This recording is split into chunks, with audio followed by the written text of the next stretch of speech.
Good afternoon. Magluluto tayo ng pork binagoongan. So, ito yung ingredients ko. Mahabang sili. Na-chop ko ng iba. Pakikita ko lang sa inyo, ha? Tapos, lalagyan tayo ng talong. Chop ko lang ito sandali. Ano to? Pitong ganito. Pitong mahaba. Hindi naman ito maanghang, guys. Hindi ito maanghang, guys. Kinakain ito ng kahit ganito. Hindi siya maanghang. O, ayan ha.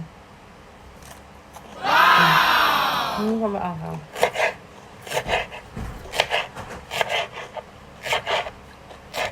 Parang isang pepper. May kick pero hindi ganito maanghang. Ito yung talong ko. Hugasan ko lang chop ko, ha? Okay guys, eto na yung full ingredients ko. Eto na yung pork belly. Ipiprito natin yan until mag-brown.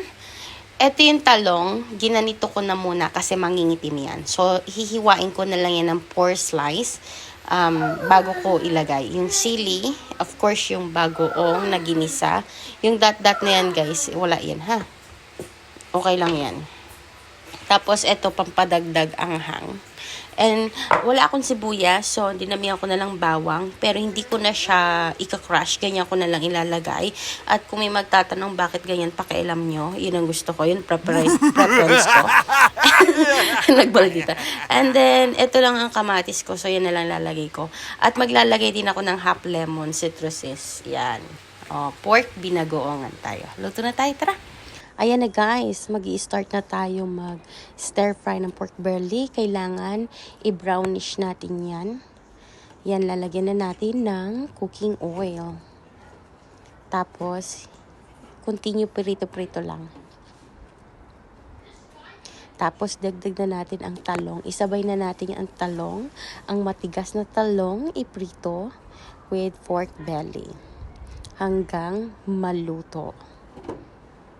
Diba? Tapos yan, lagay na rin natin ang garlic at kamatis. Sabay na natin. Ito yung method ko ng pagluto niyan.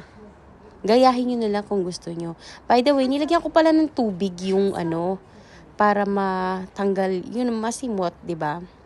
Sisimutin ko, dadagdagan ko uli. Ayan, nailagay ko na yung bagoong. Of course, hindi magiging pork binagoongan yan kung walang bagoong. So, ayan na. Nilagay ko na rin ang malalaking sili. Sinlaki ng edits ng asawa ko. At a little bit lemon. Kaya guys, ayan na yung ating finished product na pork binagoongan a la Che. My own version. You can do the way you wanted it, but this is my version, guys. Gayahin nyo lang if you like, if you think it's appetizing. But, it's done. Tastes good. Let's eat! There's our finished product, guys. Look. Pork binagoongan a la Che. Yummy! Sarap, diba? Kain tayo with purple rice. With purple sticky rice, guys. Ayan. Pork binagoongan a la Che. Sarap. Kain. Tsura ko, guys.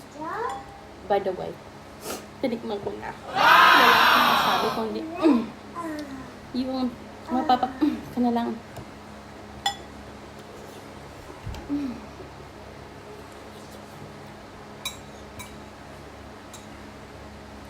Ang sarap, guys. No joke. Try it, please. I'm not kidding. And I'm not joking. Please, try it. Ang sarap. Promise.